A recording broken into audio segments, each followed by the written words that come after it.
सब सुख लहे तुम्हारी शरणा, तुम रक्षक काहू को डरना। जो भी लोग हनुमान जी के शरण में हैं, उन्हें किसी बात का भय नहीं होता है। उन्हें पता है संकट चाहे कैसा भी हो, मेरे हनुमान जी पवन वेग से, वायु वेग से आएंगे और मेरे सारे संकट का विनाश कर देंगे। दोस्तों, अगर आपकी मनोकामना पूरी होने में विलंब हो जाए तो हनुमान जी पर अविश्वास कभी मत करना। हनुमान जी पर डाउट मत लेना। वे अपने भक्तों से बहुत प्रेम करते हैं।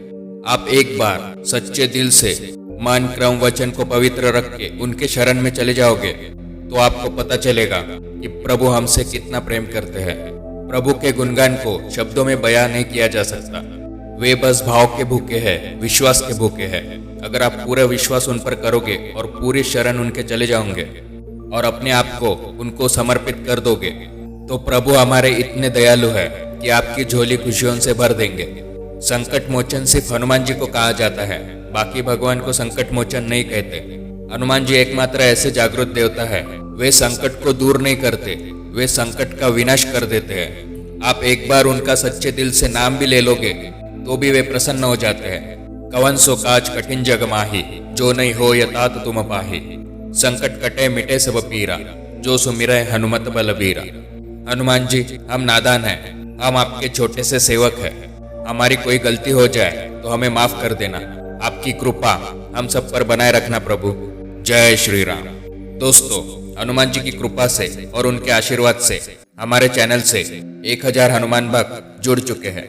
ये चैनल नहीं, हनुमान भक्तों का परिवार है और ये सब आपका प्यार और सपोर्ट की वजह से मुमकिन हो पाया है। इसलिए मैं सभी का दिल से शुक्रिया करता हूँ। ये चैनल शुरू करने की प्रेरणा मुझे हनुमान जी ने दी और ये चैनल हनुमान जी स्वयं चला रहे हैं। आप इसी तरह आगे भी प्यार करते रहोगे और सपोर्ट करोगे, ऐसी आशा करता हूँ। हनुमान जी की कृपा आप सब पर बनी रहे। पिछले वीडियोस में कुछ सवाल पूछे गए थे, उनका जवाब कुछ भक्तों ने दिया है। उनका दिल से शुक्रिया। अगर आप मेरे चैनल पे पहली बार आए हैं तो चैनल को सब्सक्राइब जरूर कर देना। हनुमान जी से रिलेटेड वीडियोस आपको इस चैनल पर मिलेंगे। जय श्री राम बोल के वीडियो की शुरुआत करते हैं। हमें तो पता है चाहे कितना भी बड़ा संकट हो, हनुमान जी उसको चुटकियों में मिटा देते हैं। तो ऐसा कौन सा संकट आया था इस भक्त पर और कैसे हनुमान जी ने इनका संकट का विनाश किया, आइए जानते हैं। वीडियो को पूरा देखना और ध्यान से समझना। जय श्री राम भैया, मेरा नाम स्वाति है, मैं नागपुर की रहने वाली हूँ। भैया, मुझे यूट्यूब पर आपका चैनल का वीडियो दिखा, मैंने वो वीडियो देखा, मुझे बहुत अच्छा लगा। प्रभु अपने भक्त को कभी अकेला नहीं छोड़ते। आप बहुत अच्छा काम कर रहे हो भैया। आपकी वीडियोस से लोगों को हनुमान जी की महिमा पता चलती है। ऐसे ही काम करते रहना, हनुमान जी भी आप पर खुश होंगे। भैया, मैं हनुमान दादा को भाई मानती हूँ। मैं हनुमान दादा के बारे में क्या कहूँ भैया, जितना कोई सगा भाई भी नहीं करता अपने बहन के लिए, उतना मेरे हनुमान दादा ने मेरे लिए किया है। उनका गुणगान मैं शब्दों में नहीं बता सकती। मैं रोज 3 बार हनुमान चालीसा पढ़ती हूँ और राम नाम की धुन भी करती हूँ। हनुमान चालीसा पढ़ने से मुझे ऐसा लगता है कि अब मेरे सारे संकट हनुमान जी मिटा देंगे और मुझे हिम्मत मिलती है, मन शांत हो जाता है। आज जो अनुभव मैं आपको बताने जा रही हूँ, इस अनुभव के बाद मेरा विश्वास मेरे हनुमान दादा पर और भी ज्यादा बढ़ गया है। मैं बैंक में जॉब करती हूँ। मेरी शिफ्ट 10 से 5 बजे तक होती है। मेरे पापा कंपनी में जॉब करते हैं। उनके खास दोस्त है राम। राम की हालत नाजुक थी। राम जो नौकरी कर रहे थे वो किसी कारण से छूट गई थी। राम उदास रहने लगे। पापा को अच्छा नहीं लगता था राम को ऐसे उदास देखकर। पापा राम के लिए अच्छी नौकरी ढूंढ रहे थे। एक दिन अचानक राम अंकल की तबीयत खराब हो गई। उनकी हालत इतनी खराब हो गई कि उन्हें हॉस्पिटल में एडमिट करना पड़ा। डॉक्टर ने पूरा खर्च 1 लाख बताया। राम अंकल टेंशन में थे कि अब ये 1 लाख रुपए कहाँ से लाऊं। मेरे पापा ने कहा, टेंशन मत लो राम, मैं कुछ करता हूँ, तुम आराम करो, हनुमान जी है ना, वो सब संभाल लेंगे। मेरे पापा भी टेंशन में थे। मुझे भी अच्छा नहीं लग रहा था। मैंने हनुमान दादा से मन में ही प्रार्थना की, हनुमान दादा प्लीज कोई रास्ता दिखाओ। कुछ ही मिनट में मुझे याद आया कि मेरे अकाउंट में 2 दिन पहले ही 20,000 रुपए थे।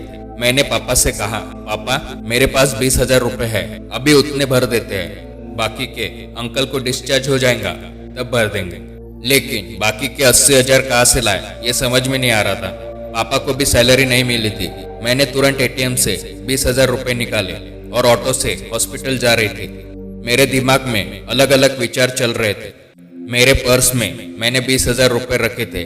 मुझे पापा का कॉल आता है, बेटा पैसे का इंतजाम हुआ? मैंने बोला, हाँ पापा, अब आ रही हूँ हॉस्पिटल, रास्ते में हूँ। मैं हॉस्पिटल पहुंची और पापा को पैसे देने वाली थी, तभी मेरी पर्स मेरे पास नहीं थी। मैंने ढूंढा लेकिन नहीं मिली। फिर पता चला मैं पर्स ऑटो में ही भूल गई थी, जिसमें 20,000 रुपये थे। मैं घबरा गई और पापा भी टेंशन में आ गए। मैंने बाहर जाकर ऑटो को ढूंढा, लेकिन ऑटो नहीं दिखा। जिस ऑटो में मैं आई थी उस ऑटो पर राम लिखा था। मेरा दिमाग काम नहीं कर रहा था। डॉक्टर ने कहा, पैसे जल्द से जल्द भर दो, वरना ट्रीटमेंट शुरू नहीं होगा। ये सुनकर मैं मेरे हनुमान दादा से प्रार्थना कर रही थी और मन में ही हनुमान चालीसा पढ़ रही थी। ये बात दोपहर के 1 बजे की थी। शाम के 8 बज गए थे। मैंने कितनी बार हनुमान चालीसा पढ़ी होगी याद नहीं। मन में लगातार हनुमान चालीसा चल ही रही थी। सुबह से मैंने कुछ नहीं खाया था, बस प्रभु का स्मरण कर रही थी और पापा को दिलासा दे रही थी। पापा चिंता मत करो, हनुमान दादा कोई रास्ता जरूर दिखाएंगे। फिर रात के 10 बजे राम अंकल का ट्रीटमेंट शुरू होता है। मैंने डॉक्टर से कहा, पैसे तो दिए नहीं, फिर ट्रीटमेंट शुरू कैसे हुई? फिर डॉक्टर ने कहा, पैसे पूरे 1 लाख रुपए भर दिए हैं आपके भाई ने, और आपके लिए टिफिन भी लाया है और एक पर्स भी है साथ में, काउंटर पर रखी है। मैं तुरंत काउंटर पर गई। वहां पर मेरा पर्स था और पर्स में मेरे 20,000 रुपए भी थे और टिफिन भी था। मैंने वहां बैठी लड़की से पूछा, ये किसने जमा किया यहाँ? उसने कहा, उन्होंने अपना नाम अमित विक्रम बताया। उन्होंने कहा, मेरी बहन ने कुछ नहीं खाया होगा, उसके लिए टिफिन लाया हूँ और ये उसके पर्स मेरे ऑटो में थी, और आप ये 1 लाख रुपए ले लो और मेरे राम की ट्रीटमेंट शुरू कर दो जल्दी। मुझे समझ नहीं आया पहले, लेकिन जब मैं ये बात पापा को बता रही थी तब पापा ने कहा, बेटा हनुमान जी के 12 नाम हैं, उसमें से एक नाम अमित विक्रम भी है। तब मुझे समझ आया कि वे मेरे हनुमान दादा थे जो अपने राम को जीवन दान देने आए थे और मेरे लिए खाना लाए और मेरे पैसे भी सही सलामत दिए। प्रभु अपने भक्त से इतना प्यार करते हैं, यही देखकर मुझे रोना आया और मैंने मेरे हनुमान दादा का दिल से शुक्रिया किया और हनुमान दादा ने मेरे विश्वास को टूटने नहीं दिया। मैंने जो विश्वास पापा को दिखाया था कि चिंता मत करो, हनुमान दादा कोई रास्ता दिखाएंगे, उस विश्वास की प्रभु ने लाज रखी। मैं ये बताते वक्त अभी भी आंखों में आंसू आ रहे हैं। कितना प्यार करते हैं हनुमान दादा मुझसे। तो देखा दोस्तों, एक और असंभव कार्य को संभव किया हमारे बजरंगबली ने। प्रभु अपने भक्त को कभी अकेला नहीं छोड़ते। वे अपने भक्त के विश्वास को कभी टूटने नहीं देते। वे अपने भक्त से बेहद प्यार करते हैं। आप सच्चे दिल से एक आंसू भी हनुमान जी के सामने गिरा दोगे तो वे आपके सारे संकट को हरने वायु वेग से किसी न किसी रूप में अवश्य आएंगे। तो ऐसी है हमारे बजरंगबली की लीला, सबसे न्यारी।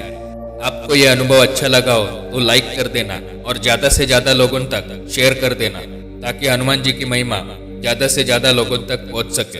आप भी हनुमान जी को दिल से मानते हो तो कमेंट में जय श्री राम जरूर लिखना। मिलते हैं अगले वीडियो में। जय श्री राम, जय हनुमान।